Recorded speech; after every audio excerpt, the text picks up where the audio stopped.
owner of Heavenly Helpers Assistance. As a disabled veteran from the United States Marine Corps and having elderly family members who are disabled as well, Dominique Conteh has become passionately committed to the care of those who unfortunately lack the mobility required to live a full life without restrictions.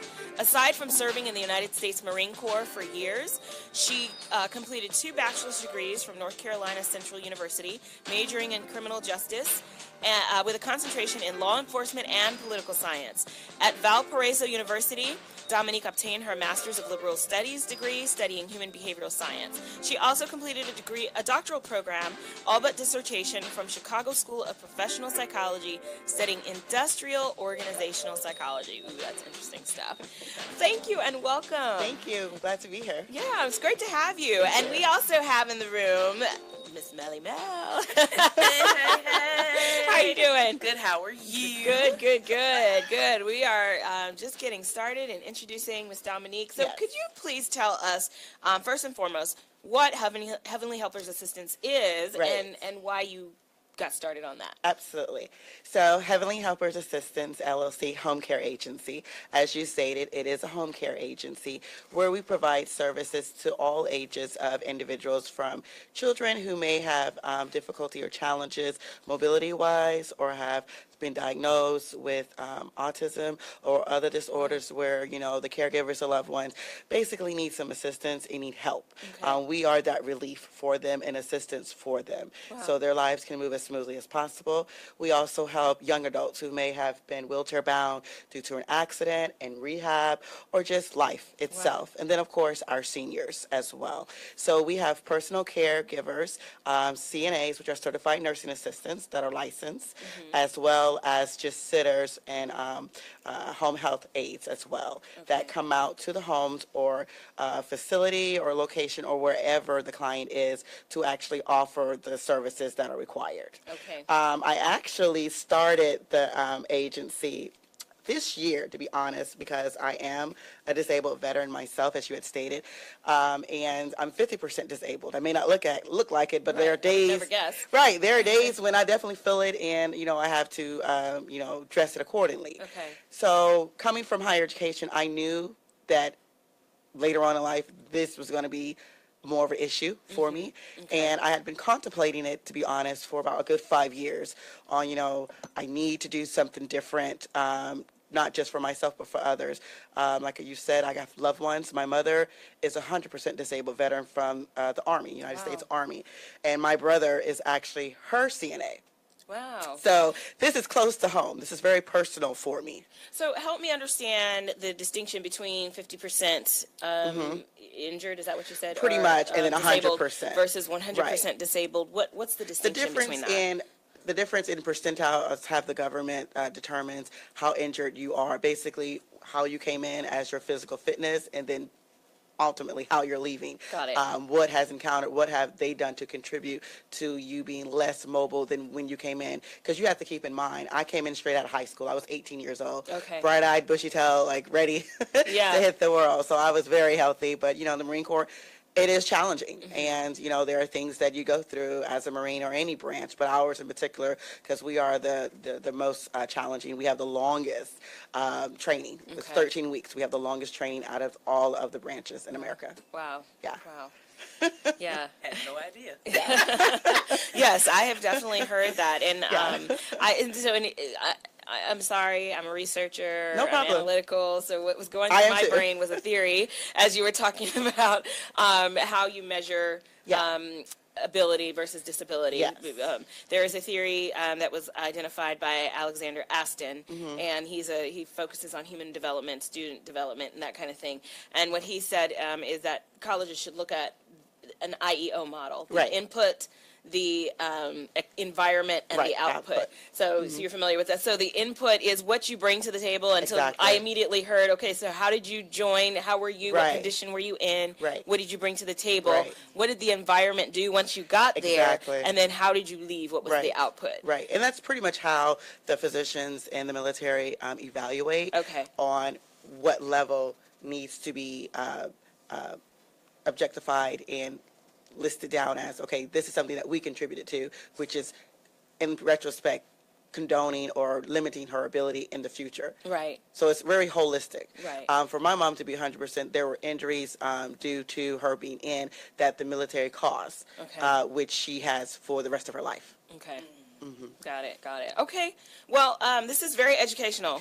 So I think we all Yes, it need a is. better understanding of this. Listening like Yes.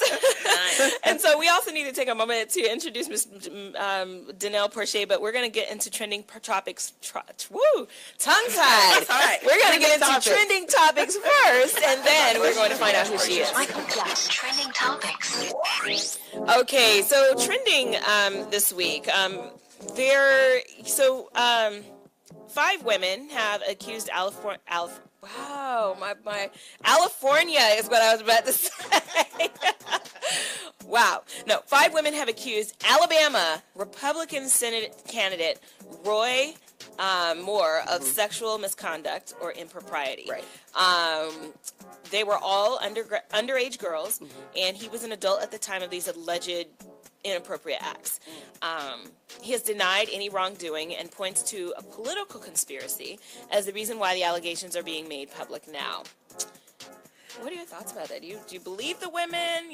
Why does one, and I've heard a lot of criticism about this, is why does one wait decades later to speak out on abuse? Well, it's not the easiest thing to speak out on. It's a good time. Right. Is there ever? Yeah. Right. Yeah. You can go. Look, you make For me, I do believe the women, especially when it becomes a consistent pattern, and not just that, the amount of proof that is being displayed from the yearbook to the signature to actually listening to the alleged accuser himself on Sean Hannity when he stated it was not convincing defense. He was very wishy-washy on whether or not, it was a direct question from Sean Hannity on whether or not had he ever, back in the day when he was in his young 30s, ever dated or, entertained young children or teenagers. And he basically said, to sum it up, not to paraphrase it, not unless their mothers approved. That's not okay. That's not a definitive answer of no. Yeah. That was alarming for me. And I think he often kind of refers to the laws and what the laws, or what the cultural landscape was in his eyes and from his perspective. It's so funny. I watched Morning Joe the other day, and actually his attorney from Alabama was on, and it was with Ali Vercher and his host, and Ali is Muslim, but he's from Canada. But the attorney tried to ensue and allude that because of his religion, he assumed that he was from the Middle East until his host said, Ali's from Canada. What does that have to do with anything? It was very alarming, the ignorance. He referred to the Bible. Yeah. The Bible, in the Bible, I don't know, people did this all the time. And well, they're defending it with the Mary situation. Mary was young. It's really crazy. Yeah. Go ahead. Did you have? I have so much to say. I know. Okay, so after the break, we're gonna break this down a little bit, and that was only one of the trending topics. Right. That's a big one. We'll be right back. Indoor baseball, anyone? Most party fouls are pretty dumb, but if you decide to drink and drive underage, you could lose your license and your freedom. Learn more at ultimatepartyfoul.org. Brought to you by the National Highway Traffic Safety Administration and the Ad Council. Hey, Dr. Phil here. I help people solve difficult problems every day, but one problem has me stumped: childhood hunger. Nearly 16 million children in America struggle with it. Luckily, the Feeding America network of local food banks collects surplus food, giving hope to hungry children and their families. But they need your help. Join me in supporting Feeding America and your local food bank at feedingamerica.org.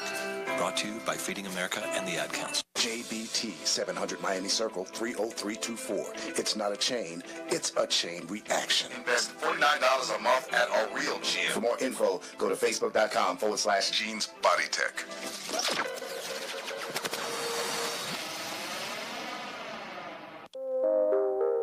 All right, welcome back to the Live Exchange. I'm Dr. Pamela, and I am joined by Danelle Porcher and Dominique Conteh, and we are talking about, and my last name is Larde, so we got the A. Hey, go on. But we are here talking about human connection and the power of service. But we were dealing with the trending topics. And first of all, I want to introduce Danelle Porcher. She's here. Hello. Yes. Hello, darling. Yes. And she is the mastermind behind the SOAR project. Yes. I feel like I've been recouping the last 2 weeks. Yes. She had a pretty major event happen a couple weeks ago, and I'm so glad that it went well. Yes, awesome. Yeah. So we were talking about the Alabama Republican Senator Roy Moore and the sexual misconduct charges, and you said you had a lot to say. I find, because again, it's not that I don't believe, because again, I'm just finding collectively there's so many that are coming out in regards to many men. You know, the Bill Cosby, you have the Hollywood, and it's like 2 men in there, you know, and it's for me, I'm seeing where we are really looking at people's beliefs, how they see or view. Maybe it was like in their 30s, their 40s, or whatever, but how, I don't know, it's just how we view our society, how we view relationships. So for me, it's just like, I do believe the women. And for me, I was like, okay, because I was just like, oh, well, why is it that they're not saying something, you know, faster, or when it was exactly happening? Right. And then I had to self-reflect. Well, I was like, Mel, have you ever told anything that took place? You know, have you ever done anything or something had happened to you, and did you voice it? Yeah. You know? And so for me, it's just like, I'm glad things are being shared and exposed. But again, so what are we now doing? Yeah. Because there's behaviors that are being noted, and I don't want to say that it's always happened, because in biblical times there were things that were stated in the Bible, and it's just like, okay, there was certainly molestation and incest that happened in the Bible. Exactly. You know, so this is regularly. Not, and this is not anything new under the sun. Right. My thing is, how is that we address what is really going on and what is now coming out and what is being exposed? Because again, I'm all about exposure, and there's a lot being exposed, but how are we going to just address it so that again there's clear and order as to what is, you know, to take place when these things happen. Yeah. Because I feel like it just either gets swept under the rug, even though it might not be. It comes off that way. Or it's just a slap on the hand. You know, this happened this time and such and such. And many times you have where the victims that come out and they're like really, really victimized over and over again. And they expose their entire selves to put this out here. Right, to be crucified. Yeah. Right. So for me, you know, on the flip side, I really hope these things are true, because then you're doing a disservice if you're claiming something that never took place. Yeah. Sure. So I don't know, it's just like this twofold thing. I'm just like, but it's a lot of it going on. Right. Well, there's a lot of talking now going on, you know, so when we just 2 years ago, maybe it was this time last year, where the swimmer at Harvard had sexually assaulted a fellow student, and he was sentenced to a whopping 6 months? It was very minimal. Of which he may have spent not even 90 days. Yeah.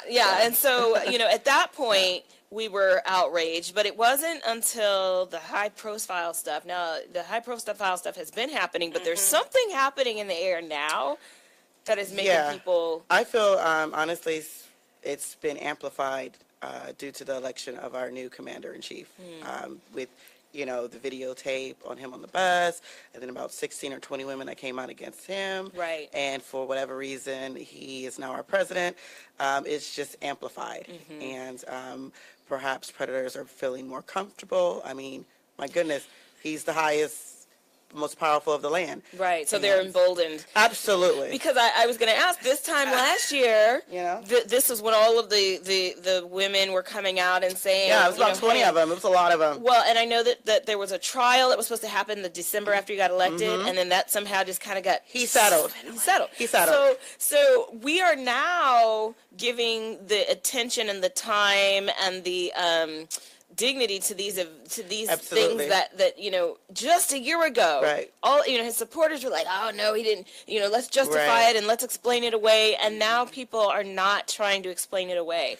Because there's some things that's just unjustifiable. Yeah. And now we've given credence to this chaos. Right. I also feel like we're actually now taking the time. Mm-hmm. And it's like, again, because of us seeing, again, our president, Yeah. in the nature that he is, I always feel like folks are mirrors, they're reflections. Mm-hmm. So for me, it's just like, again, we get to see this big, big mirror, this major mirror, and it's like, oh, this don't look nice. Right. So again, I feel like now folks are now holding folks accountable. Absolutely. Where truth has like gone Right. away, and integrity Absolutely. and character and all those different things. But what does that look like now? So I feel like we're in the beginning stage of having to start cleaning up. Right. So I hope this truly is a shift. We tend to get riled up about things, and then it's Right. dust settles. But for some reason, I feel like this is actually possibly the beginning of an actual shift. I do too. Because they just came out recently where actually Congress is actually making it a requirement to go through sexual harassment classes and courses where before it was an option. Which, of course, Okay. if it's an option, who really wants to sit down and go through those type of trainings? Right. Well, and I had a very, we're going to go to the research, but I had a really interesting question that was posed by a Facebook friend Okay. well before all this stuff started coming out, maybe a couple of months ago. She was right on the heels of it. It was like, did you know? But, but the question she asked was, is it possible to have corporate America, to have a corporate environment in which sexual harassment just does not exist? So think about it. Ooh, that's Think a about very it. good question. Think about that, and then we're going to get into trending topics first.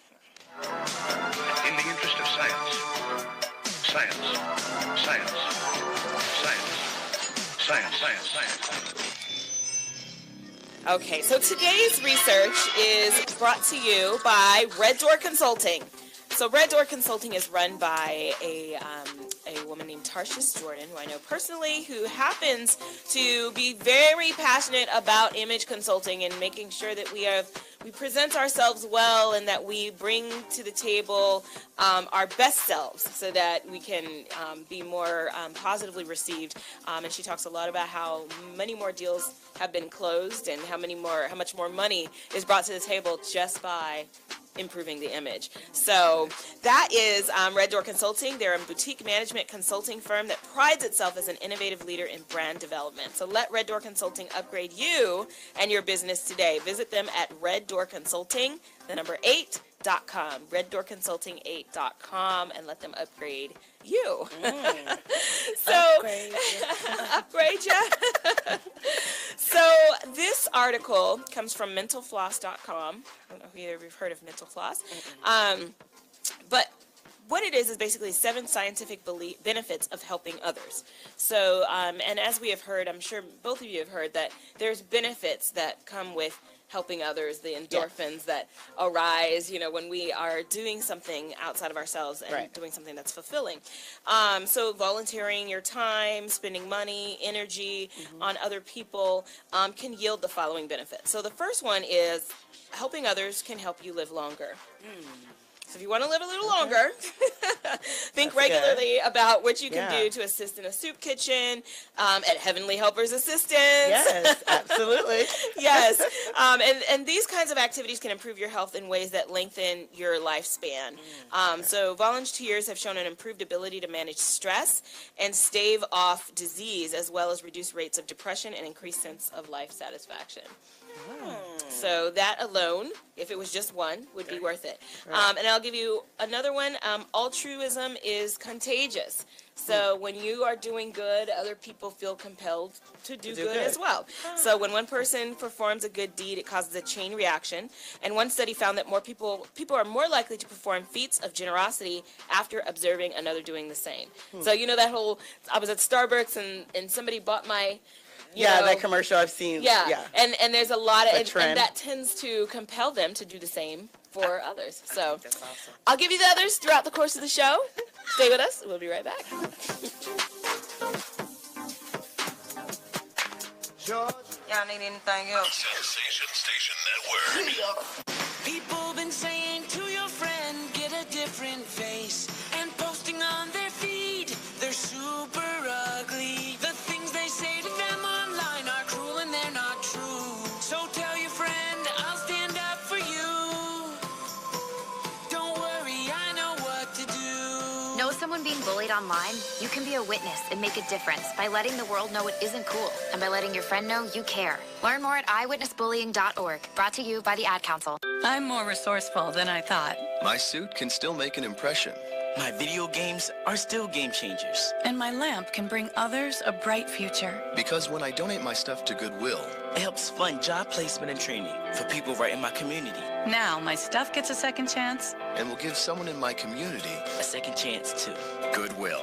Donate stuff, create jobs. Find your nearest donation center at goodwill.org. That's goodwill.org. This message brought to you by Goodwill and the Ad Council. Hi, I'm Viola Davis. Did you know that 1 in 5 kids in America struggle with hunger?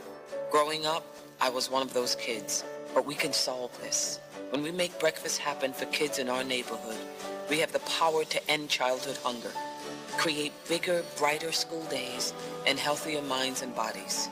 Go to hungeris.org and lend your time or your voice. We're hungry for more. A message from the Albertsons Companies Foundation and the Entertainment Industry Foundation. Uncle Dan? Mom? Dad?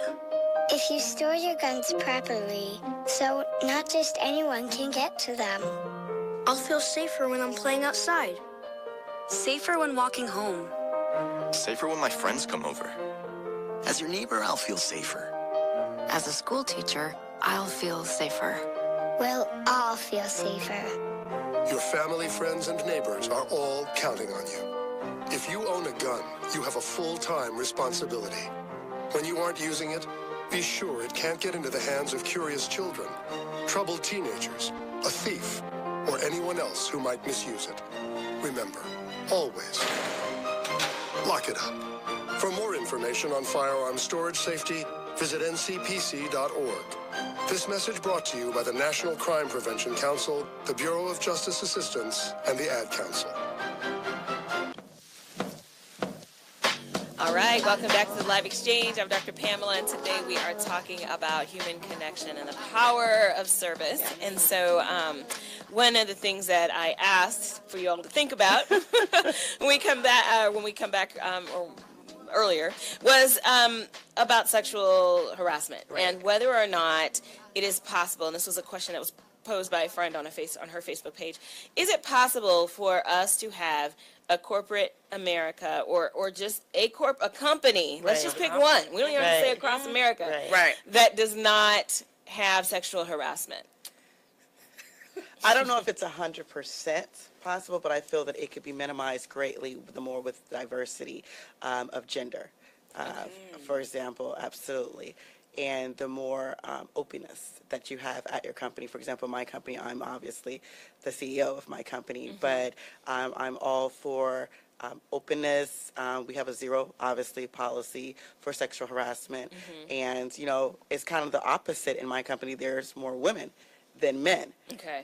So I'm obviously always trying to communicate with my team, especially the males, to make sure that they're good, they're okay, there's no issues, or having my nursing supervisor or my marketing assistant who's a male, someone communicating to make sure that they know that we are open, that I'm always accessible. So I feel it starts from the top up, if you will.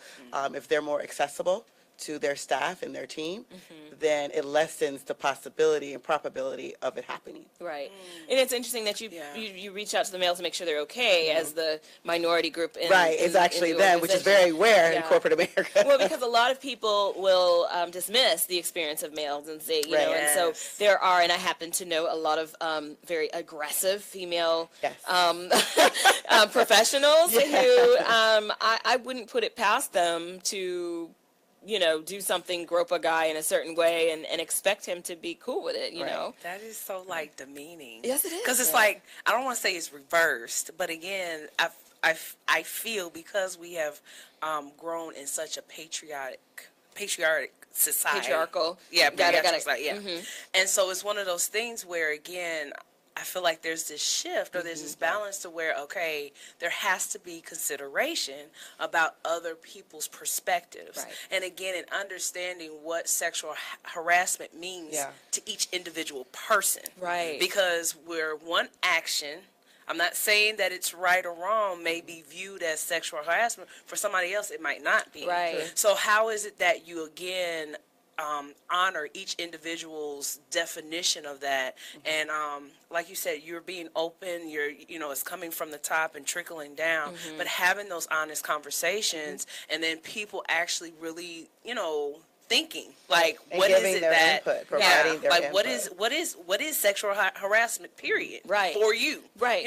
So and my cousin and I were talking about just that this weekend, about is there a line a line where you can say if you cross this line it's sexual harassment, and there's not a universal line, right? And I think what the universal line, if we're going to give it that name, would be is respect and dignity for the person you're interacting with, and communication, being open. If you communicate and you're open about it, because it could be honestly something innocent, as you stated, and they don't even realize that it crossed that line, or it's really teetering that borderline. And if it's communicated and it's respected and that's it, then it's fine. It's resolved. Right. But we do need to learn communication on both Absolutely. sides. Yes. So this is not cool, and then the other person responds and say, my Right. bad, back off. Like, that would be the ideal. That would be Right. a love, but then it also Right. gets down to people's communication Exactly. skills. Right, exactly. And, which is a whole different other dialogue. Right. Yes. And then being comfortable To to share it. Right. So Right. Because everybody has had different experiences Right. to create Exactly. a space Absolutely. to how they show up. And Right. it's, and Because if it triggers something that happened to them perhaps as a child, Yes. that may cause them to freeze Absolutely. and be less able, to communicate. Right. So to divulge to you how they really feel. Right. Because they don't want to, become the person that's the problem in the office or in the company or what have you. Because the odds of you being the focus or the center of attention as a result of speaking up about this Yes. thing are significantly Absolutely. higher. So Absolutely. And you have situations to where what's amazing about being in communities, because even in an organization, it is a community. Yes. You get to find out about yourself. Yes. And a lot of people don't really get that concept. When you have people and you show up and it's more than one of you, you get to actually see how it is that you show up, how you relate, how you communicate. Again, and we're talking about service. Yes. And it's just like, just all aspects of you to where, again, you can grow, you can expound, you can do all these different things, but are you willing and ready to do that in these different communities, where it's on your job, wherever you're going to work out, if you're in an organization and being of service, what is it that you are showing up as yourself? So anyway, it's just, things It's like complex. That. Yeah, It it is. That's why it's improbable to think that it'll be 100% cured, but we can definitely dramatically lessen the occurrence, for sure. Right, absolutely. Oh, good Wow. stuff. Yes. yes. And so before the break, I was giving the,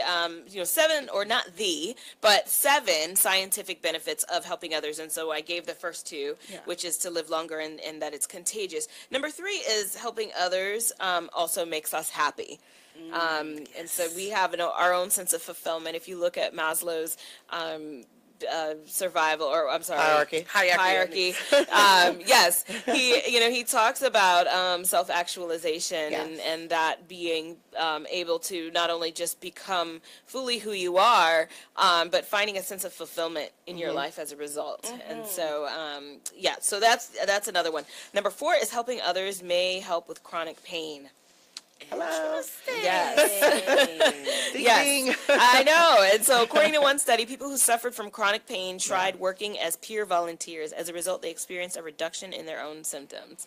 Because they're focusing on someone else. Yes. I wonder if it kicks up the endorphins too. I'm sure. To just help dissipate in the body and help with the nerves and all that. Just love on. Yeah. And you're just more relaxed, and you're not. So when you're not thinking about it as much, you're not tense. Right. And I think that thinking about something probably perpetuates it. I would imagine so. It basically re-triggers, I would think, the symptoms. And then helping others lowers blood pressure, which is, I would assume, from the other 4. Right, the relaxation of it. Yes. Relax state. Yes. Let's see. Helping others promotes positive behaviors in teens. So that whole idea of getting your kid to serve and do some work. And They'll be helpful. This is the time, holiday season. Yes, for sure. Absolutely. And then go out there. Do something. And then last but not least, helping others gives us a sense of purpose and satisfaction. So looking for more meaning, study shows that volunteering enhances an individual's overall sense of purpose and identity, particularly if they no longer hold a life-defining role like work or parent, they're empty nester. This is the perfect time to get engaged in helping others. So, all right, those are your 7. Yes. Those are 7 reasons to help other people. Stay with us and we'll be right back.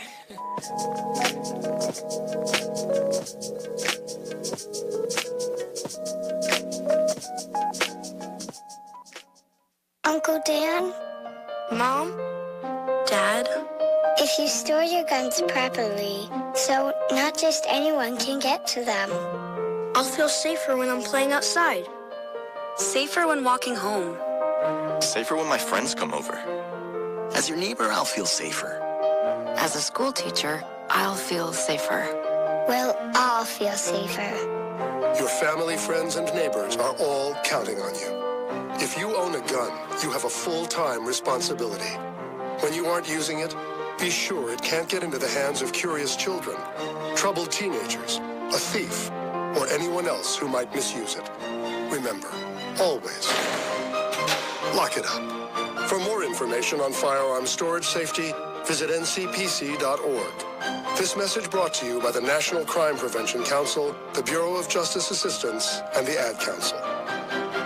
Great leaders aren't born. They're made, and not just anywhere. They're made in special places by special qualified trainers in places like the Academy of Creative Coaching. The Academy of Creative Coaching is an international certification program with courses in health and wellness coaching, spiritual coaching, relationship coaching, executive coaching, life coaching, and cultural competency coaching. Courses are online, hybrid, or face-to-face. The Academy of Creative Coaching is empowering coaches to empower the world. Make a positive change in yourself and the world. Go to academyofcreativecoaching.com. Your health is at stake. Diabetes. Diabetes, cancer, heart disease. Yeah, right. I'm too young to worry about all of that. Or am I? Millions of Americans are being diagnosed younger and younger each year. I guess it's really no surprise with how much our lifestyles have changed. More fried fast foods, extreme stress from work. 176 million people in North America consume unhealthy drinks. I know I do. Who could be next? My brother? My sister? Me? I think it's time to make a difference, and so should you. Extreme X2O alkaline water, designed to cleanse your body with just 2 simple steps: shake and wait. Not only will it help clean your kidneys, liver, and intestines, but it also helps with weight loss and anti-aging. Sign me up today. AbundantLifeMovement.com. You know, I better go call my sister to let her know about this. You should really tell a friend too, because is it really going to kill you to shake and wait? Keeping your balance with Dr. Pamela. Dr. Pamela. Dr. Pamela. All right, so this week's balance challenge. Last week I challenged you to say no to something because last week's show was about self-preservation. This week I am challenging you to love someone to life. Love someone to life. I love that. Yes, love someone to life. So, and that can mean different things for different people, depending on who it is you're loving. They may not want you to love them in the way you like to be loved. So it first means to understand what it is their need is, and whether it's just listening, whether it's just sitting with them. There is a saying that I talk about in my book, Secrets of the Obsessed. And that saying, we say it all the time: God will not put up more on you than you can bear. God will not put more on you than you can bear. And that's cute. It's not a scripture, by the way. I've looked it up. It is not a scripture. And it's cute and all. But what it does is it absolves us of the responsibility of sitting with someone when they need it. Because we said, God got you. God got you, so I don't have to do anything. You may not say that I don't have to do anything part, but that's essentially what we're saying. So even if you don't realize it. So I challenge you to do something different to love someone to life this week. They may have children, and maybe, you may not like children, but maybe you can offer to, at least hang out at their house while their children are asleep and let them go out and have a good time. Right. Something that's going to give somebody something that they need that they wouldn't give to themselves. So that's my challenge for you this week, is to love someone else to life. That is such a beautiful concept. I'll be right back. 1 in 7 Americans will struggle with addiction during their lifetime. Want to know how you can help? Go to heretolisten.com for tips and tools to help turn addiction around. A public service announcement brought to you by the Ad Council. My savings are gone. Okay, where were they last? Here, right before I spent them on the vacation to Aruba. Weird.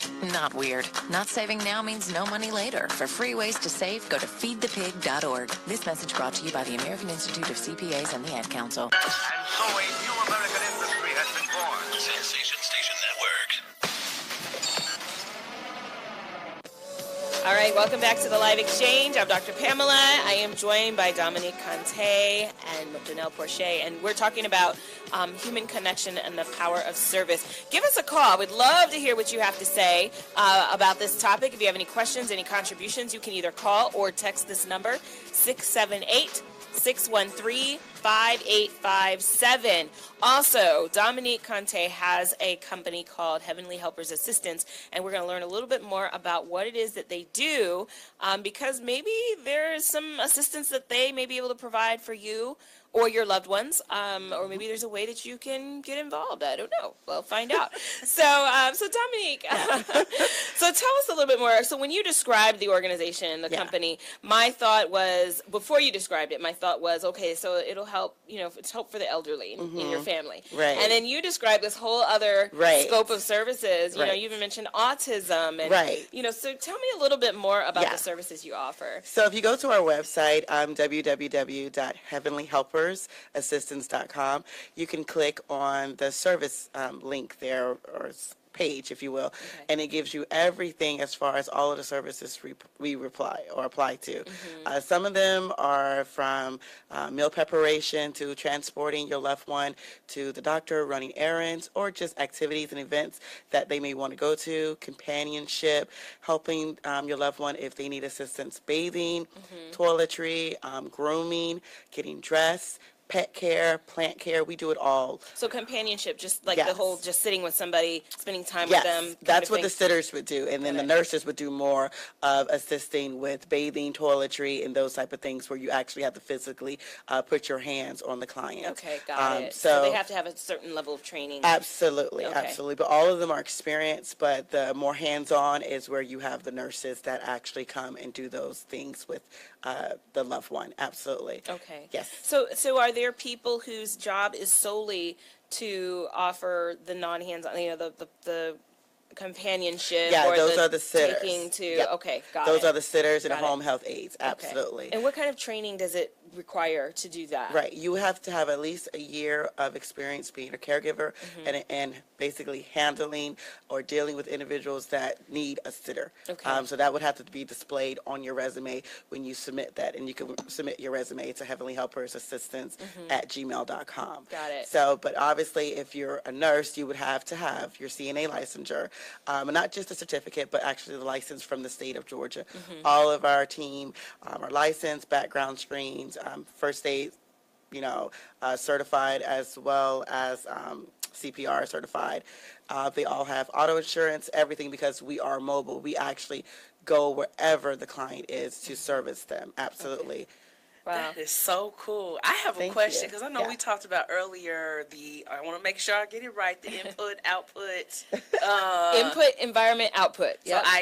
Yeah. Okay, so my question is like the experience that the people that you're servicing, what are the feelings? Like, what is your feedback? Like, what is... Good question. That's a very good question. Like, we recently just started getting feedback from my clients, and we got our first, I guess you could say, review, if you will, and it was very sweet, very enlightening. It's very refreshing, and it's a different feeling. It's instant gratification from being in the higher education industry than actually being in healthcare. Right. They're both surprisingly instant gratification for a whole host of different reasons. And for me, when, I'm actually one of those owners, administrators, I'm not too proud to go out there and put on some scrubs and be out there with my clients. And they love that. And surprisingly, they love that. That's great.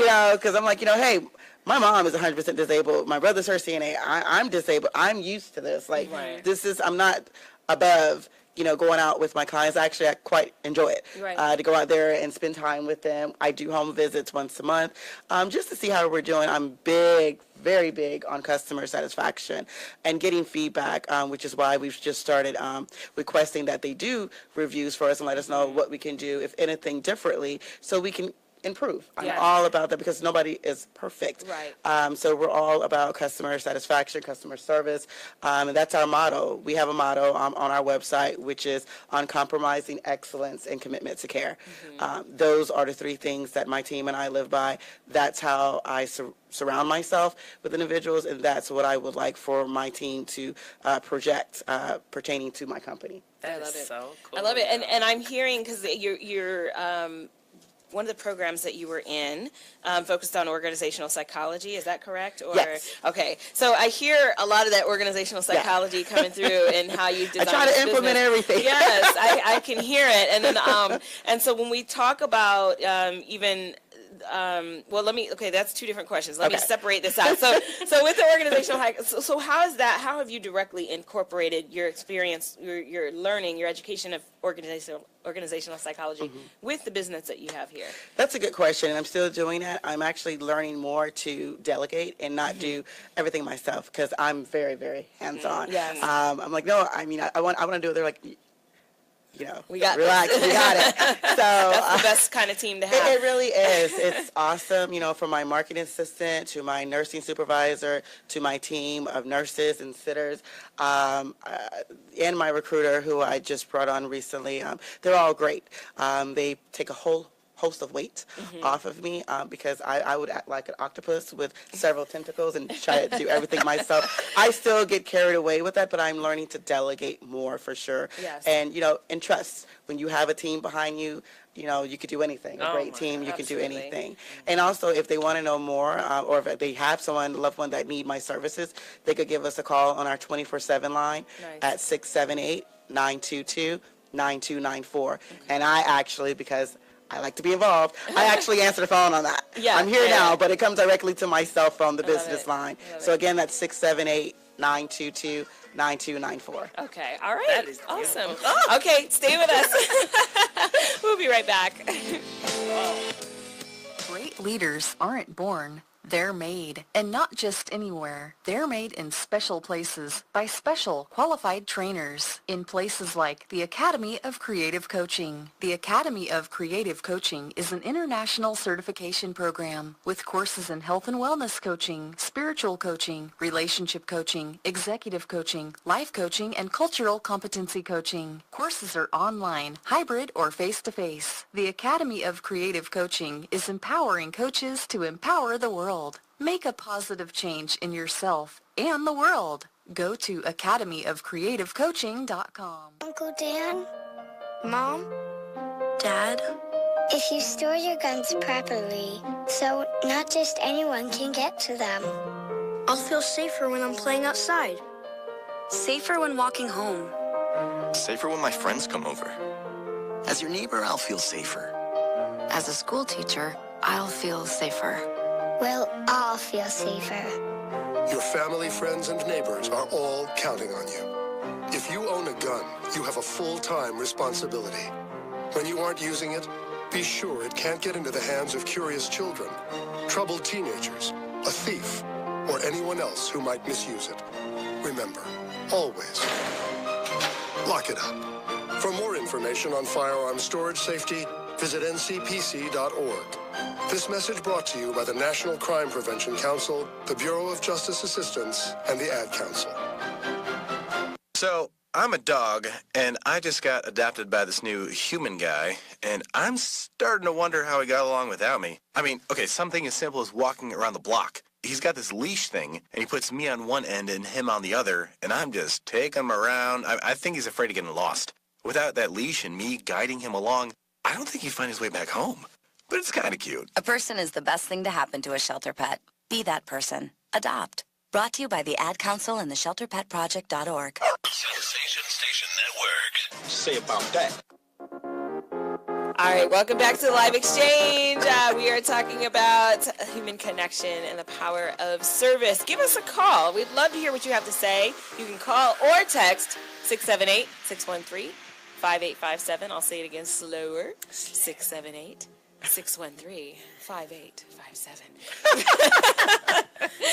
So I am joined by Dominique Conteh of Heavenly Helpers Assistance and Danelle Porcher of SOAR. Yeah. Tell us what SOAR is. SOAR. Okay, SOAR with 3 S's. I will somehow, in some way, with some effort, overcome all rifts. Rifts meaning the hurt, the pain, the anger, the grief, so that you can be the best you. And know that most precious on this earth is you. Love it. Yes. Yes. So through poetry, through theatrics, shout out to the whole team, event planners and SOAR and all that good stuff from the event last, 3 weeks now, October 29th. So it was definitely amazing. So we're in the works of building more on it. So SOAR. Yes, yes. And one way to truly soar is by helping others and being willing to open yourself up and connect with other people. Because a lot of times, and it's justified if we are in a place where we need to protect ourselves or we need to heal from something. Sometimes it's okay to isolate ourselves and just receive the help. Right. But there comes a point where we need to come back out and engage with the world. Yes. So my second question that I was going to ask you, Dominique, was when we were talking about sexual harassment, I would imagine that has to be particularly of concern for for your business. Yes. Either, making sure, well, first of all, making sure that the people you hire are of integrity and aren't going to do that, but also that the homes that they go into, they're not subjected to it. Absolutely. So have you guys, what kind of preparation or conversations have you had around that? So the team is constantly under training, if you will, and it just really depends on the quarter on what they're training on. Actually, we just finished training on elderly abuse and neglect. Okay. And the next quarter, I want us to actually deal with Alzheimer's and dementia. Okay. But that's a good question that you raised. I actually hired someone not too long ago, and she has a preference. She's a nurse. She has a preference not to basically service males. Okay. Because of previous, experiences in other companies or agencies where sexual harassment perhaps took an issue. It became an issue, an ugly face of it. Of course, I didn't want to, pry and get into what happened. I just respect her wishes because she was very adamant and very affected by the situation. So for us, that will be a training that we venture off into in the near future, early next year, to make sure, when the nurses and the sitters are, providing services, what signs to look out for and how to basically interject and try to get ahead of the situation or deal with it, straightforward. Yes. Okay. Absolutely. Yeah. Oh, I remember those days. Yeah. What do you remember? Well, it's just, again, with what you are making mention, it's, again, in the healthcare, because you're seeing all types of people. You're a nurse. Yeah. Okay. And it's one of those things where, again, you have to have very boundaries. Yeah. Because you will have patients. And then you also have those who are healthcare people that will cross those lines. And it's how you handle it, Right. And it's I'm trying to say, so it was an example. It was one of those things where I had a patient and there was a psychosis that was going on. Okay. Purely sexually aggressive. So I was just like, okay. Just your luck. How am I going to handle this? Yeah. But again, because of previous history, exposure, experiences, everything, we had a whole discussion for 8 hours. Wow. That's how I intervened, because sometimes... This discussion between who? And him and I. Oh, really? Oh, okay. Wow. Yes. I said, I will talk you to death until you go to sleep. But again, it's having strategy. and it's having how you conduct yourself in certain situations. If I felt it was like dangerous situation, I would have brought in another male staff. Absolutely. Right. But it's judgments and things that you have to assess as nurses and stuff like that, and making sure that not only the patient is okay, but you are That as you're well. also okay. That's really big. That's big. I don't want to. I want to stay with this topic a little bit. We're going to go into love notes first, and then I'm going to come back to this. Love Notes with Dr. Pamela. Okay, so today's love notes comes from Alila, or it could be Alayla. Alayla. I like either one. I like them both. I'm sure she likes the one that's pronounced correctly. Dear Dr. Pamela, I am currently working a job that pays the bills really well. I've been with this company for 15 years and I feel really settled. The problem is that I have this deep yearning to do something completely different and start a program for victims of human trafficking. It's been heavy on my heart to do this lately, and what trips me out is that 3 different people have told me out of the blue that they could see me building the very program I have envisioned. I want to do it, but my life is already so full. Kids and all of their activities, husband, parents, in-laws, pets. I want to pour into something bigger than my little circle, but I don't know where to begin. Alila. Oh, that sounds like my life a year ago. Really? Yeah, because, being a dean, a former dean, and having myself stable. This company, Heavenly Helpers Assistance, that I obviously took the leap of faith, like Steve Harvey said, and That's did. a leap. Yeah, it was. Being, stable, being a dean at a college, and then doing this was a major leap, especially when you have, an older son that's getting ready to graduate high school, go to college, Yes. and then I have an 11-year-old. But it's just something that just kept nudging at me. I was, don't get me wrong, I was very happy in my field, but I felt like I could do more. Yeah. And that Sounds like... Absolutely. And you just... Pretty much, if there's no easy answer, you're just going to have to take, if you really are serious about it and it's been pondering you for years like you did me, you're going to have to take that leap of faith and do it. Okay, so let's talk about the leap, because a lot of people, we hear that and we hear motivational speakers say, okay, you just got to leap and you got to do it. So, but could you walk us through your leap? Yeah. What exactly? Did you scream in the air? Did you land on your side? Like, what happened? How did you strategize? That's a good question. You always try, because I'm a planner, so I always try to strategize on how I should do this. Like, how could I make this break from, this very cozy, nice income. Salary benefit. Yeah. There's no great answer. You save as much as you can, obviously, because there's never a good time to do it. But save as much as you can. Research, obviously that's what we do as doctors, research as much as possible about the company or organization that you would like to start. Right. Get a mentor, someone who's successful in it already or retired and was successful. That's good. Get a team, do something. People that know what they're doing, because you don't. You just know you have a passion and dream to do it. Right. Connect with them, do your research. Again, as well, save as much as you can, and then just start bit by bit transitioning out of what you're doing to the fact of where now you have a team or you've got all the paperwork. And for myself, I took the act of Congress to get licensed with the state of Georgia for home care agency, but that's a whole nother. I would imagine, though, that that would take quite a bit. It is very tedious, absolutely. Yeah. So, like, if you need to get licensed, finding out where you need to go. Do you need to get a business license? What's a state license? What are the prerequisites for that? What do you need to have? How much do you need to have? What are the fees? Because there are fees for everything. What are the proper documentation? Can you get somebody, maybe your mentor, to help you fill out that documentation correctly? There's a whole host of things. Okay. So once you get all those things going and move it in the right direction, then you have to find, obviously, the location and what your budget allows. Obviously, you're just starting out. Your budget is probably zero. And I get that. And you just got to get the minimum that you can survive off of and go from there and continue to just keep moving. So eventually, you don't have to do it. You have to do it full time. You have to be all in. Yeah, you have to be all in. Wow. And it is not easy. You're going to get nicks and cuts. I still get them. Yeah. It's all about networking. And if you're a religious person like I am, pray a lot. Absolutely. Wow. Okay. We're going to come back to this. This is good. People need this information. So stay with us. We'll be right back on the Live Exchange.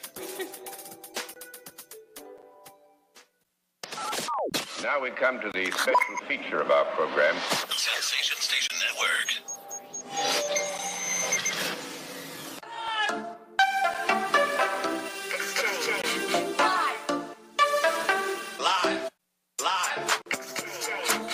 right, welcome to the live exchange. We are in the second hour where we exchange dialogue around love, politics, and intellect every Thursday from 11 to 1. I'm Dr. Pamela, and today we are talking about human connection and the power of service. Yes. And I am joined today by Dominique Conteh, owner of Heavenly Helpers Assistance, and Danelle Porcher, mastermind. I keep calling you the mastermind of SOAR. Yes, very nice. And so we're talking about human connection, but in particular, we had a love note from Alila, who wanted to know how she can go from the stability of her life, and it sounds like in her case there's even a husband, so there's possible other source of income going on. Support system, which is always great. And which we don't all have. That, I mean, of course, and I don't want to make an assumption that just because he's there, he's contributing, or that it'll be easy, because it doesn't necessarily. It's never easy. No, just get that out of your mind. Right. You're gonna have to grind and hustle and network and do all of the above. Yeah, and even wake up one morning and say, "Oh my gosh, did I just fail at this?" That may happen. Well, you should. Well, my thought is never commit to that. Don't commit to it. Never even put that in your thoughts. Let the fear motivate you. Absolutely. Exactly. Let it motivate you, but don't speak it into existence. Right. Because I am a true believer of the power of the tongue. Oh yeah, absolutely, absolutely. But that will come to your mind. Yeah, like, that will motivate you. Is this it? To have many sleepless nights. What am I gonna do tomorrow? Go ahead. No, for me, it's listen. Because again, if it's been given to you to do, and I call them downloads. That's I love it. You get downloads, and I'm just like, you have to have an art of listening as you build what it is, because you're creating, and you're creating regardless. But there's been something given to you that expresses through you, and so you have to create it. So listen, because many times, and this is just my opinion as I'm building myself, it's one of those things we can make it very hard. And yes, there's things that will happen when you jump, when you leap, because everybody's jump and leap looks different. Absolutely. But it's the fact that you get it might be a step. Start in your community. Jumping off the curb. Right. Exactly. But it's a step. Yes. You're right. And it's just like, or if it's one of those things that you can start with a certain or particular age group. Start in have your grand scheme. Yeah. Write the vision and make it plain. Yes. Now, I'm going biblical right there. If you want Habakkuk 2:2. I'm just putting that out there, whatever resource or whatever faith you want to come from. But write the vision and make it plain. Yeah. So, and just listen, because again, if you have it, your resources are there. Right. You just have to figure out, how to use your resources and your tools. Yes. Yeah. So that's, and not get so, caught up, because I have in the past, of how it's going to get done. Yeah. How it's going to get done. What did it look like? Right. I just needed it to look like this. Yeah, no. That's not how that works. Yeah, and that's Give me everything. Right, and we don't always approach things, we don't ever approach things with perfection. Right. That just doesn't happen. But we don't always approach things in the best way, but we learn as we go. We learn that, it's okay that it didn't work the way that I wanted it to this time, but I'm going to keep pushing, and I'm going to make sure, so we have to be gentle on ourselves. We have to be committed, and we have to be gentle and on adjustable. ourselves. You have to be able to adjust, because, like you said, it's going to be trial and error. That's just the nature of the beast. Right. Nobody's ever, this is your company or whatever you're trying to do. It's never been done before. If it was easy, everybody would do it. Yeah, exactly. So you're going to make mistakes, and, I still make them, but it's trial and error. Learn from them, learn from others. Again, a mentor or a group of individuals that are in the same field as you, colleagues, whatever. Take bits and pieces from everyone and make it your own, mold it into your own. Yes. I love it. Yeah. I'm just like, yes. You have to. Because many times you're given the basic framework. Yes, and that's then what it is. As you begin to walk, and keyword, as you begin to walk, because it's not going to land, it's one of those things. Right in front of you. Your help comes. Yeah. And it's like the fillers. And I'm like, oh my gosh, I just had to say yes. Yeah. I just had to step. Yeah. Whatever your step look like, even if it looks like your step is like off balance, step. Right. Yeah. There's a book called by Jaworski called Synchronicity, and the whole idea is that once you start moving into that direction, everything conspires to bring forth the vision that was, because it's planted in you for a reason. Yeah. So it's just a matter of get up. move in that direction, and then everything kind of. But it's hard. magnetizes. It's tough. Oh, it is. You have to make your mind and just do it. Because everybody might not believe in what it is that you believe in, and Right. it's having that. Or look at you crazy. Stamina. Right. It's like you what got are you this doing? nice cushy position. What are you doing? Right. I had a big old office. Like, they're like, what are you doing? You've already made it. You're here. Yeah. Oh, that's so interesting. We're gonna talk about that too. Stay with us. We'll be right back.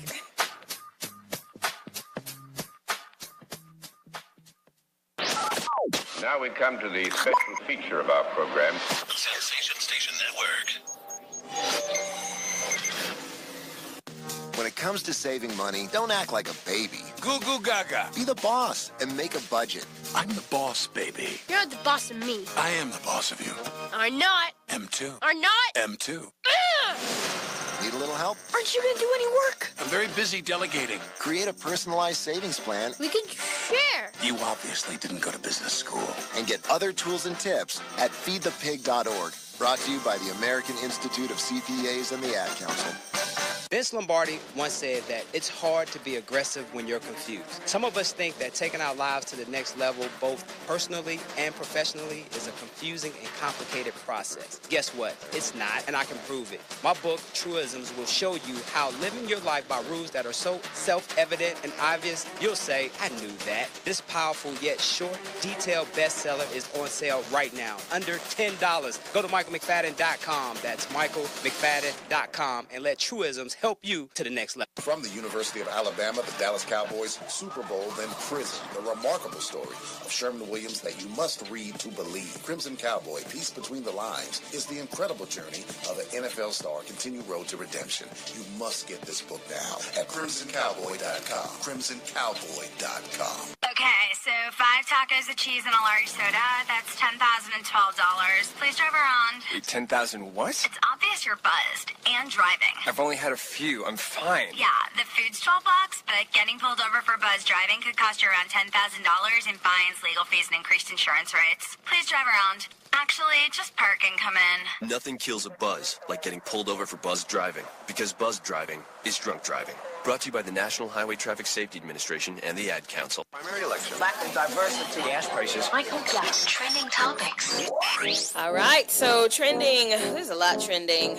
There's always a lot trending, but I'm really like, I don't know which one to cover. There's so many. So one of the, on a more serious note, on Monday, at least 437 people were killed, and more than 76 others injured after a 7.3 magnitude earthquake struck near Iran's border with Iraq, and I heard it was, felt quite far away, and so, my thoughts and prayers are to the people that are there. That was listed as the most devastating, topping the quake that just happened in Mexico a month ago, I think it was. So that's pretty devastating. Also, on Monday, the FBI released a report saying that more hate crimes have been carried out in the United States in 2016, with an uptick in incidents motivated by bias against Jews, Muslims, and LGBT individuals, among others. There are more than 6,100 reported incidents of hate crimes in 2016, up from more than 5,800 in 2015. So it'd be interesting to know what 2017, how that closes out, but that's pretty disturbing. For sure. Yeah. Let's see. Okay, the other thing is that this is one that I definitely wanted to talk about, Kaepernick. We talk about Kaepernick every single week. I like talking about Kaepernick. So nothing wrong with that. Exactly. I support it. Yeah. So this week, GQ magazine named Colin Kaepernick its Citizen of the Year. They referred to him as the man who became the movement. He became the first player to, to sit and then eventually kneel during the national anthem before games. He said he was protesting police brutality and racial injustice, and he has now facilitated I Know My Rights camp for youth in Oakland and New York City, and has donated $900,000 to date of his own money to various causes and charities dedicated to community upliftment. So it's interesting because we don't hear about this stuff as much as we hear about, the kneeling and and even the purpose of the kneeling got lost in all of the hoopla. Well, they tried to spin it. Yeah. Yes. Yes, and reformulate his message into Right. something. Because they didn't want to focus on police brutality. Right. So they wanted to try to make it about the flag. Yeah. And then that brought up a whole different can of Whole worms other- or yes. Pandora's box, because the flag has very derogative things there about black people. Absolutely. So they didn't think that through at all. Yeah. So it's so I commend the work that he's doing. There's a quote from the article that says, "A simple act of kneeling during the national anthem changed everything. It cost him his job. It also transformed Colin Kaepernick into a lightning rod and a powerful symbol of activism and resistance." Last show, I think we reported that he has a book that's coming out. And so Nice. It'll be interesting to watch and see, what happens from here. He's definitely become a civil rights martyr for the 21st century, for millennials in particular. Yeah. Oh, absolutely. To me, he is a picture of staying the course. Yes. Even when probably behind the scenes, he didn't even want to do it. If you get what I'm saying, he stood out for a cause, then certain things took place. And because, again, at the end of the day, when you stand out for something, you don't know what the outcome or the fallout or whatever is going to be, but how staying the course, and especially what it is that you believe in, and it's in service. But He's that's in what service I mean. act. When you wake up in the morning, you're like, what did I just do? Did I just, what it was, But thank goodness he has a very strong support system. Yes. Oh, yeah. From his, his fiance or girlfriend to his Fiance, mother and everyone else. Right. Which it says a lot. A lot of the research says support system will take people to further heights than. Yeah, now he has teammates and stars, Hollywood stars, everybody. Yeah. It's so funny, the president, thought he was diminishing it, but you actually brought in the conversation about it. Right, because people, it was kind of like a trickle, knew last year what was going on, but when he decided to amplify it, you actually made him a civil rights martyr. Yeah. So you did what he couldn't do for himself. Right. I appreciate him and his movement and his sacrifice. And how he is really standing for a cause. And he I mean, not saying he jeopardized, but he took that leap of faith, like the love letters asking, that leap of faith. Right. And that's just an example of many that are going on right now. But it's like that saying, though, when one door closes, a whole host of others that you never could imagine. Because, it may have closed. We don't know definitely or not. Exactly. But there's a whole host of other avenues, of averting his career that has taken him, that could even broaden and even, overcome what he thought he was losing. Exactly. Yeah, because when football is one career, there are a whole lot of other careers. Right. out there. And that's what they do. They retire. They become, sports anchors and commentators. Now look at him, And I wouldn't be surprised if he also could become that as well. Oh, I'm sure. So absolutely. There's going to be more. I look forward to watching how this story unfolds. We are watching history right now. Now they got T-shirts of him. I don't know if you've seen it. And stars are wearing a T-shirt. Like, he's just... And the other thing that he said in his interview and photo shoot with GQ, and I don't know if this is where I read it. No, I think I read it somewhere else, that he was adamant that when I do my interview, when I do my photo shoot, I'm going to wear something that is made by either a woman or African American. Love it. So I want to make sure that I represent them, and because he's on a whole nother plateau now. He's in a whole nother realm. Right. Absolutely. God, I would love to have him in this chair. Of course. Hello. We can make that happen. Let's make it happen. And make sure I'm back when you do. Yes, absolutely. Absolutely. The last one is, it's been confirmed that the Jordan Peele directed horror satire film dealing with race, Get Out. Yeah.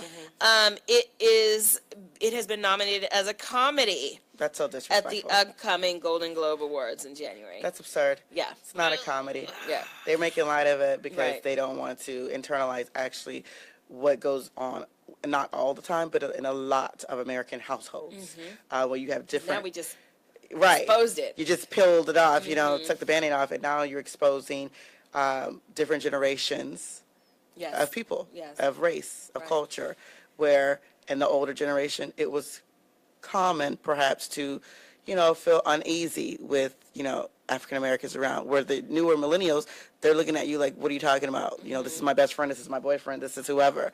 Right. So those two generations are out ahead, or they're Yeah. clashing. Yeah. So it's not a comedy. It's actually more, as what he said, a documentary of truth. He did a little bit of satire with it. I get that. Right. Which made it drama and entertaining, but I just feel it's disrespectful to say it's a comedy and make light of what he's actually bringing light to, which are factual messages. I just love the fact how clever it was. Yeah. Oh, the yeah. movie It's was very Satire. so Very hilarious. Great writing. So clever. I was Yeah. just like, can we get some more, please? Right. So, Right. But you can't put this next to, Girls Trip. And Right. they're not in the same category. That's what they're doing. They put them not in the same category. You know what I So- feel? I feel that they don't know where to categorize it, honestly. I mean, There's- it we might be can in part. Ask the producer. Yeah, he told him. Yeah. He said it's a documentary. That's what he said. He was very vocal about it. Yeah. All right, stay with us. We'll be right back. Great leaders aren't born, they're made. And not just anywhere. They're made in special places by special qualified trainers in places like the Academy of Creative Coaching. The Academy of Creative Coaching is an international certification program with courses in health and wellness coaching, spiritual coaching, relationship coaching, executive coaching, life coaching, and cultural competency coaching. Courses are online, hybrid, or face-to-face. The Academy of Creative Coaching is empowering coaches to empower the world. Make a positive change in yourself and the world. Go to academyofcreativecoaching.com. I'm more resourceful than I thought. My suit can still make an impression. My video games are still game changers. And my lamp can bring others a bright future. Because when I donate my stuff to Goodwill, It helps fund job placement and training for people right in my community. Now my stuff gets a second chance. and will give someone in my community A second chance, too. Goodwill. Donate stuff, create jobs. Find your nearest donation center at goodwill.org. That's goodwill.org. This message brought to you by Goodwill and the Ad Council. People are always looking to invest in a good opportunity. So what if you could invest in the future of kids, like a stock? Not the kind of stock that's about making money, but a stock for social change called Better Futures. With your investment, it helps students like me go to college. My name is Charles, and I'm your dividend. Invest in better futures with UNCF. Visit uncf.org/invest. A mind is a terrible thing to waste, but a wonderful thing to invest in. Brought to you by UNCF and the Ad Council. Hi, this is Terry Crews, actor, former football player, and father of 5. I'm also an expert on drama. There's the good kind that comes with having a house full of kids, and there's silly drama like the drama around my percolating pectorals. And then there's the drama you can skip. Skip the drama that comes with not having your high school diploma or equivalency. Find free adult education classes near you and finish your diploma. Visit finishyourdiploma.org. That's finishyourdiploma.org. And leave the drama to actors like me. Brought to you by the Dollar General Literacy Foundation and the Ad Council. Deliberate dumbing down. Dumb down society. Deliberate dumbing down of America. Dumb down public. Why would they do this? Sensation Station Network. Radio, not dumb down. In the interest of science. Science. Science. Science. Science. Science. Science. Okay, so today we're talking about, for the second half of the research, I mentioned earlier Maslow's hierarchy of needs earlier, and we're used to, I think, what is it, the psychological needs, safety needs, belongingness and love, self-esteem, cognitive. Aesthetics is new. I hadn't seen that one. Yeah. And then we also have self-actualization. That is as high as I was traditionally accustomed to seeing. But now there is, and it's not that new, but there's another level that we don't often see in the models, which is called transcendence. And what transcendence is it covers helping others, it covers compassion and empathy. Oh, so nice. That fits right in. I love it. So Yeah. self-actualization is more about self-esteem, loving oneself, feeling fulfilled in life. Transcendence is now taking all of that and putting that out into the world. Got it. So, let's see. So let me look at and I'll look at what he actually said about self-actualization. What a man can be, he must be. So whatever it is that you know that you can be, whatever you're compelled to be, self-actualization means living that out, embodying that, becoming that. Basically living your truth. Yes, exactly. Living your truth. Beautiful. Yes. And so in later years, Maslow, whose first name is Abraham, explored further dimension of needs while criticizing his own vision on self-actualization. So there was a little bit of a guilt, kind of like, this sounds very selfish. There has to be something beyond myself. The self only finds its actualization in his, what he determined is the self only finds its actualization in giving itself to some higher goal outside of oneself, in altruism and spirituality, which is essentially the desire to reach the infinite. So last quote, transcendence refers to the very highest and most inclusive or holistic levels of human consciousness behaving and relating as ends rather than means to oneself, to significant others, to human beings in general, to other species, to nature, and to the cosmos. Now we're really good at that. Okay. But the idea is that, you know, our needs don't just stop at, you know, we got the food, we got the love, we got the self-esteem. There's more to it than that. And I love that aesthetics was added to that. I honestly did not notice that until just now. I was like, ooh, aesthetics. But I get it. Yeah. We need that. That's, I think, would be, and this is without me reading it, but to me that would be a source of inspiration. I mean, this is how we are inspired by the things that we find beautiful and appealing and attractive. Let me see what he said. Beauty, order, symmetry. That we actually have a need for that as human beings. Interesting. What do y'all think? I feel it's going back to that space where it confirms for me, as you share, how interdependent we are with each other. Like, especially when you find who you are, know who you are, so much so that you're not apologetic. You're not this, you know how to conduct yourself, manage yourself, all these different things that you know to be true about yourself, and then you can actually pour into others and do the same thing. To me, it's like, again, because no one is an island. I just don't think that you may think that in your head. Right. You might try to play it out in your life, but we're all interdependent on each other. And so for me, that just goes back to where, so it's still where there's a connection. You still where you have a rapport, and you're pouring, because it's just like, again, when your cup is full, pour into someone. Absolutely. You know, someone. Share. You know, share the wealth. You know, it's wealthy living. You know, so anyway, I love that. Well, and it's interesting because it explains why we see people who are seemingly doing really well with their lives, and they're at the top of their game. They're highly respected, and then you get the news report that they committed suicide. You know, what's going on? What happened? You know, Robin Williams, everybody that was shocked devastating. about that. Like, what? You know, and then as we dug a little bit deeper, we realized that, you know, he had been dealing with depression for a long time. Years. And that he had attempted before.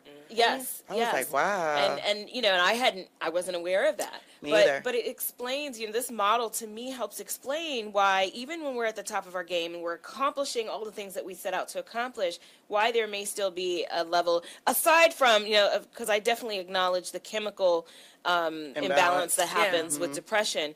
But even outside of that, the idea that there is, if you're only fulfilling yourself, it's not completely fulfilling enough. It doesn't do the job. It says here, individuals may perceive, he describes this level of self-actualization to accomplish everything that one can and to be the most that one can be. So if we stop there, what he's saying is that that's not complete fulfillment. Because now we've done all, and we are all that we can be. You know, we're the top journalist in the world, best-selling author, but we have no connection with anybody else. We have just self-actualized, but we have not connected. To me, it's like the thing that I play out in my head is where people get all this money. Now, we got millionaires, we got billionaires, and it's good. But what else is there? You know, what else are you doing, not even for yourself, but for others? It's good that you have it, but you can't take it with you. Where we going next? Well, so I don't know. That analogy is like playing out in my head, and it's just like, you know, what is it that you've gained all this in a physical sense? So absolutely. What else is there. Yeah. You know, so I don't know. And when I think about businesses like Heavenly Helpers Assistance, even, you know, and that's the purpose is to serve other people. Right. But even in that, you can get lost in the accomplishment of it, and you know, securing contracts with these top government agencies, which are hard to do. Yes, they are. Yes, they are. You know, these top government agencies, you know, and creating a multi-million-dollar company and still not reach the level of transcendence. And so I think that it has to be intentional. That it does, and I'm glad you brought that up. You definitely have to humble yourself, which I've done. And a good way to do that, as I stated earlier, is get involved with, for me, my clients. You know, going out there and helping serve, not just having my team do it. That's great, but showing that you are not above going out there. And I guess it helps that I am one of the clients. In a retrospect, I'm just, you know, stubborn right now, where I don't, you know, depend on my team's services on a daily and weekly and monthly basis. So just always staying grounded and surrounding yourself with individuals who will keep you grounded. Right. And remember, basically, it's old school saying, remember where you come from. Because I am nothing without service and without clients and individuals needing my assistance. I love it. And I think you come from that place so that you can do exactly what it is that you're doing now. So it's, that's huge. Thank you. Yeah. All right. We'll be right back.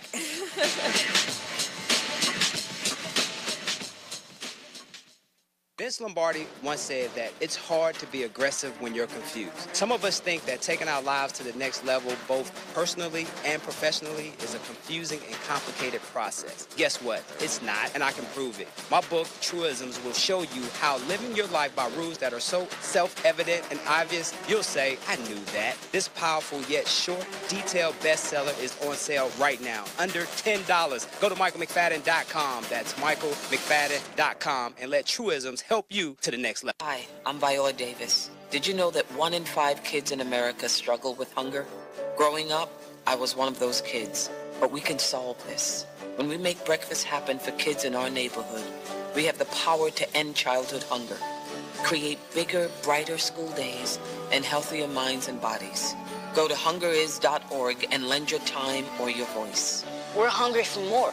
A message from the Albertsons Companies Foundation and the Entertainment Industry Foundation. Major key alert. Life is like school. You will be tested, so pass it. Learn the real major keys to getting to college at GetSchooled.com. Brought to you by Get Schooled and the Ad Council. Hi, I'm Viola Davis. Did you know that 1 in 5 kids in America struggle with hunger?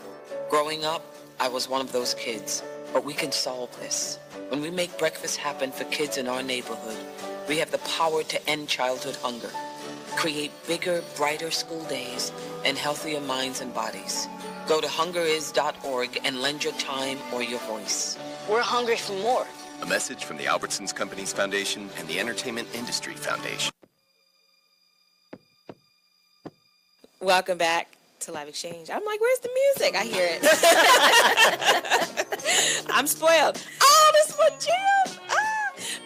So I get chills every time I hear this song. Do you know, you guys, I watched that movie in the theater, not bootleg, not in my living room, not after it went to... Exactly. I watched that movie 4 times in the theater. Wow. Did you? Yes, I gave my money to Peel. Wow.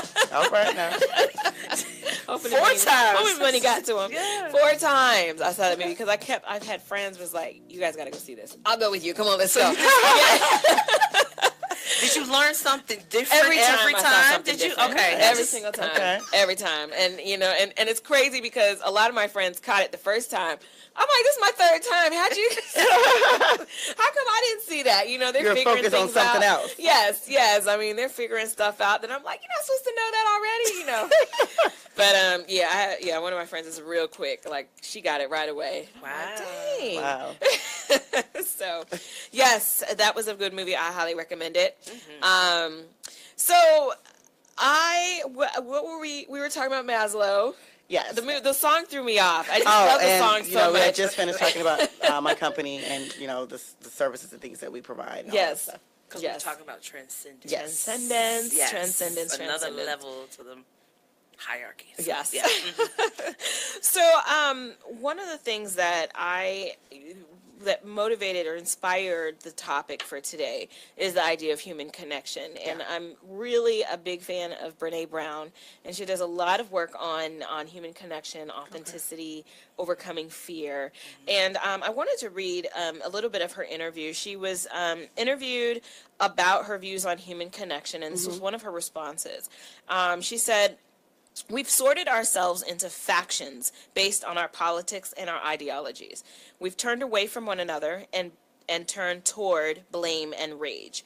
We're lonely and untethered and scared. Any answer to the question, how do we get here, is certain to be complex. But if I had to identify one core variable that magnifies our compulsion to sort ourselves into factions while at the same time cutting ourselves off from real connection to other people, my answer would be fear. Fear of vulnerability, fear of getting hurt, fear of the pain of disconnection, fear of criticism and failure, fear of conflict, fear of not measuring up. When we ignore fear and deny vulnerability, fear grows and mesticizes. We move away from a belief in common humanity and unifying change and move into blame and shame. We will do anything that gives us a sense of more certainty, and we will give our power to anyone who can promise easy answers and give us an enemy to blame." Wow. That's a mouthful. Yeah.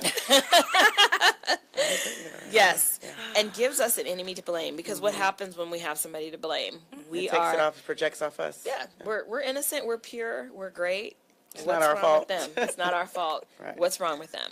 You know, and I'll go back a little bit to what I said earlier about that saying that God won't put more on us than we can bear. I didn't finish my thought there, and my point was that, you know, when I did review the scriptures to kind of just see, well, so what is really being said about carrying a heavy load and bearing a lot of burdens? Everything that I came back to said, bear each other's burdens, carry each other's loads, you know, and that told me, okay, so if we are indeed burdened with seemingly more than we can bear or more than we can bear, the reason is that we are supposed to be bearing it together. We're supposed to be carrying the other half or helping or, you know, being there for the person because we have a responsibility to each other. We are supposed to be connected to each other instead of divided into all of these factions. Right. I feel like it's lessons that start from day one when we're born. And we have all these things that are taught and told. And again, we're formulating, you know, on our own as children, and then becoming teenagers and then young adults. And we have all this information that's with us. And that's including what our parents taught us or our parental guidance taught us. And so at the end of the day, a lot of things that we pick up majority of the time is the fear. And not necessarily out of love. Now, I'm not saying love is not there, but we definitely pick up things that are in fear and of just rejection versus embracing and in love. So I don't know, it's these things. And so it comes a time where we become adults or whatever this epiphany that we have to where, hey, how is it that I can show up for a fellow man or a fellow woman and be out of love, being out of service, being out of gratitude, things that actually will raise energy versus keeping us in a space of fear? Because I feel right now our society lives in fear. Yeah. I feel like because of the fear that is being experienced and what's being played over again, I feel like our universe is also showing itself with the storms, with the earthquakes. Everything is connected. We are connected, and we are getting the response to what it is that we're putting out. So again, I question with every person, what is it that you are putting out in your own home, in your community, where you go to work, things like that, because that's when things begin to change. Yeah. So I don't know, but she's right on the money. Yeah. Yeah, I like her a lot. Yeah, that's Right on that the was money. deep for sure. Well, and I would think that in the work that you do and the work that your team does, this is a more personal approach to helping people than any other profession I can think of. Very much so. Very hands-on. Right. I mean, I help people publish books. I'm a life coach, or I help people become life coaches through my training program. At school, when I teach, as a professor, I, help them go. Every now and then we'll be in the office and we'll counsel each other. That's nowhere near the personal level of interaction that you will have when you are assisting somebody personally. Right, with personal care. Right. Yeah. It is deeper because you actually, you're in their home, you're in their personal ambiance, if you will, their environment, and they have to feel comfortable and safe and, all of those good things with you to open up and divulge to you what's really, going on with them. As a nurse, everyone's not just open like, oh, this is what's going on. These are my diagnoses. Right. No, they have to feel comfortable with you. They have to feel that you have their best interests at heart and that what you mean is what you say and that your company, it's not just, the model per se, but you're actually doing those things. You have action behind the words. So it's definitely a comfort level for sure because there's a lot of confidential information and things that you find out and know and you're divulged to. Yeah. Yeah. Well, and I would assume that it takes a special kind of person, a certain specific kind of person to do this work. Yes. Can you describe the kind of person that does this kind of work? The type of team players or people that I look for are individuals not just that have experience, but can tell me a story or let me know how they decided to become a caregiver, whether it's a CNA or a sitter. Not just that, like, do they have the passion and the patience? Have a lot of patience. You have to have a lot of patience. How do you gauge patience? Because people will tell you. Oh, That's true, yeah. No, so for me, I'm old school. The interviewing process starts as soon as you walk into the suites of my company, where the receptionists are the first ones interviewing you, and you don't even know that a lot of times. Because by the time you get to me, I'm thinking you're great. But then I speak to my receptionist. Both of them, they're like, no, they were not good. He or she, they had an attitude. They were on the phone, cussing somebody out, or you learn a lot of things. So always, that's interview 101. You get interviewed or starting from the time you walk into a company by the receptionist. They're the first line of defense that's looking at you, determine if you're going to be a good fit. Absolutely. Wow. I hear music. That means we must be needing to go to break. So we are going to go to break, and we'll be back on the Live Exchange.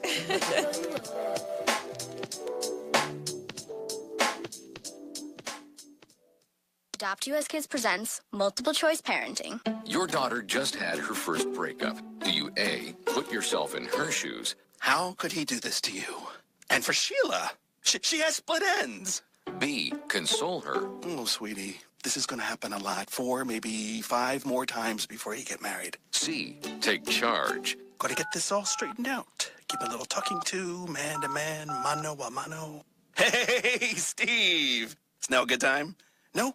Okay, no problem. Bye. Or D, help her find a new boyfriend. I know a great place to meet boys. The internet. Nice, single boys. Never mind. How about some ice cream? As a parent, there are no perfect answers. But you don't have to be perfect to be a perfect parent. Thousands of teens in foster care will love you just the same. For more information on how you can adopt, visit adoptuskids.org. A public service announcement from the U.S. Department of Health and Human Services, Adopt U.S. Kids, and the Ad Council. We're more connected than ever before. 90% of America's students use some form of social media, but not all of it's used in a good way.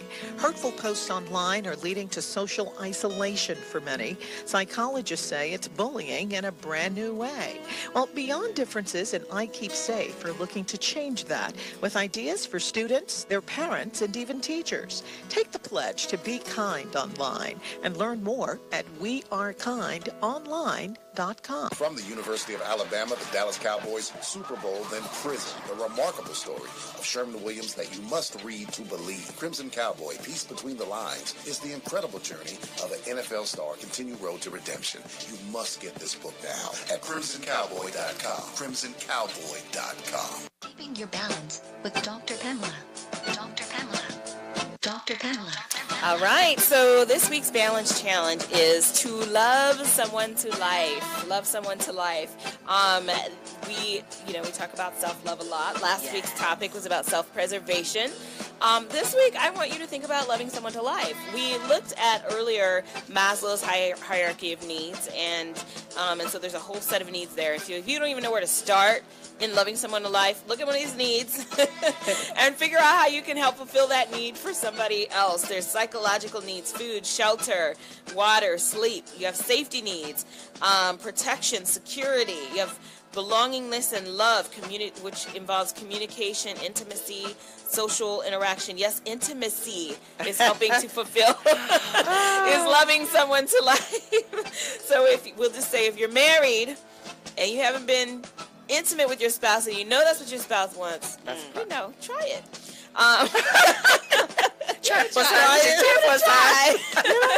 It's a little bit more than you usually do.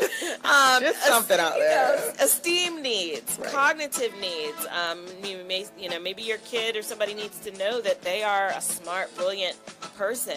Aesthetic needs, help somebody feel beautiful or help somebody's environment feel beautiful. Straighten up their home for them. Do something this week that will make somebody say, oh my gosh, I'm so grateful.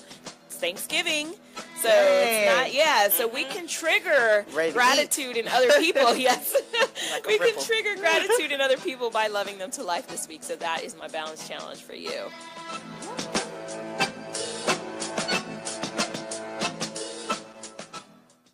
People are always looking to invest in a good opportunity. So what if you could invest in the future of kids, like a stock? Not the kind of stock that's about making money, but a stock for social change, called Better Futures. With your investment, it helps students like me go to college. My name is Charles, and I'm your dividend. Invest in better futures with UNCF. Visit uncf.org/invest. A mind is a terrible thing to waste, but a wonderful thing to invest in. Brought to you by UNCF and the Ad Council. We're more connected than ever before. 90% of America's students use some form of social media, but not all of it's used in a good way. Hurtful posts online are leading to social isolation for many. Psychologists say it's bullying in a brand new way. Well, Beyond Differences and I Keep Safe are looking to change that with ideas for students, their parents, and even teachers. Take the pledge to be kind online and learn more at wearekindonline.com.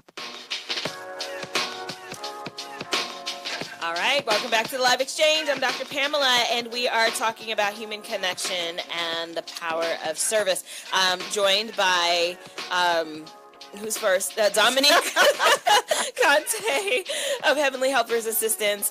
And I keep wanting to say Melly Mel. She's got like two different aliases. So Melly Mel, Janelle Porcher of SOAR. Yes. So I wanted to just make sure that we have a good understanding of Heavenly Helpers Assistance and who you serve. Absolutely. And all of that. So just expand a little further, we definitely serve, like I said, all ages of individuals, from young children who may be diagnosed with autism or have other disorders that parents may need assistance, or a loved one or caregiver need assistance with, or maybe they just need a break because that's healthy to get a break, as well as young adults who may be wheelchair bound, going through rehab, or just have something unfortunate that has happened to them where they actually need our services, personal care services with our nurses, and then of course our seniors. In particular, specifically, we do help AIDS patients as well. We've partnered with AIDS Atlanta and AIDS Athens here in Atlanta, as well as other organizations to service that particular clientele, if you will. And we just recently partnered with two hospice organizations, one actually in Villa Rica in Carroll County area, which is one of the counties. We service 10 counties, which is one of the counties that we service, as well as here in Smyrna. Heavenly, it's so funny, their name, the one here in Smyrna for hospice, is Heavenly Helpers Hands Hospice. When the owner found out about me, she's like, we got to work together. It's so cute because it's so unique. So it's a great partnership that we just started. And like you had mentioned earlier, it's so tough to get into the hospitals. We are pending with Grady Hospital, so that it would be awesome. Yes. So we are definitely crossing our fingers and toes that we can get all the communication that we need and documentation that their legal team need to move forward with that partnership and help those clientele. But if you would like our services and you have a loved one or yourself that need personal care, home care services, again, you could go to our website at www.heavenlyhelpersassistance.com. So easy, name of the company. And I'll make sure I add it. Absolutely. And then our 24/7 line, which I answer personally myself, which is 922-9294. All right, sounds good. Wow. So there was another question I was going to ask, and it's gone. You probably answered it. Oh, no. Now, do you have to have all this money available to be a part of your program? That's or what I was going to ask. Is there insurance? Financial? That's exactly what I was going to That's ask. Is it good covered question. by insurance? That's a good question. Like, Yes. Yeah. That was it. So, good question. Yes. Good question. Right now, we've paused on taking Medicaid, Medicare, or anything of that nature until we know what this new administration, honestly, it's causing my field of industry a lot of heartburn and volatility. And right now, it's just in our best interest financially not to take anyone that's had those insurance because we don't know how that's going to play out. Yeah. So we're primarily taking private pay, but we do offer discounts to new clients, and then we have discounts to veterans as well. Okay. And we're pending, hopefully early next year, to partner with VA to take veteran clients. That's so huge. You know, because I'm a disabled vet, that's a big deal to me. So important. Right. Yeah, yeah. So if you're a new client or a veteran, you will get a discount on starting with our company. Okay. Wonderful. Wow. Yes. Yes, that's big. Okay, well, and before we wrap up, I also want to hear, is there anything, you said you were wrapping up for the year with SOAR. Was there anything else? Danelle Porcher herself will be doing stuff throughout November, December. Okay. And Sora was like I said, come visit the page, come get some words of inspiration. There is a book, I Choose to Soar. So it's like I said, it's all these different revamps that are going on. But again, it's unfolding and it's progressing. And people really enjoyed the programming. Project Light, shout out to them. J. Renee Kamaria, it was a performance that was there. That was received well. So that's also a seed that's growing. That's so great. We're in the works, and it was a play, a musical, and so again, everything has this foundational work. But again, if you need anything, if you need words of encouragement, if you need to be inspired, come visit Danelle Porcher. Everything's Danelle Porcher. If you look up it through SOAR, you can come look up at SOAR. But just come get for the experience, and just come be inspired so that you can be the best person. Heal so you may feel. Oh, that was a nice closing words there. That was perfect. Perfect time and everything. Also, I want to give a shout out to my makeup sponsors. Yes, BBLA Cosmetics are awesome. They do a whole wide range of skincare services, from the reversing of aging to the elimination of acne to the beautifying of the faces to eyebrows, everything you need done with your skin and your face. They'll hook you up, and your body. They'll hook you up. BBLA Cosmetics, that's Breathe Beauty LA Cosmetics. So check them out. So we're done. We're done. This went really fast. It went really fast. Really fast. So I want to thank you for tuning in to Live Exchange, where we exchange compelling dialogue around love, politics, and intellect. Next week is Thanksgiving. Yay. I hope you are reflecting on what you're thankful for. We will definitely be back on November 30th. So check us out. You know, we may be doing something next week. Who knows? You know, I might surprise y'all. But stay with us. If you missed anything, you've missed any of the show, go to the liveexchangeradio.com, and the show will be posted there, and you can watch all of our old shows right from there. So remember, love yourself to life, dance confidently in the dark, and dream wildly unrealistic dreams. Have a great week.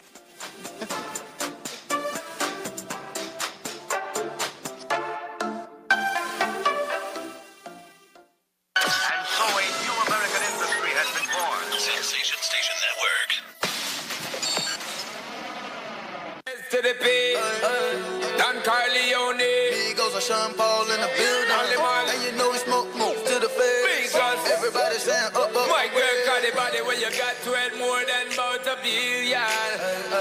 Wanna feel ya and get familiar. The body when you got 12 more than about a trillion.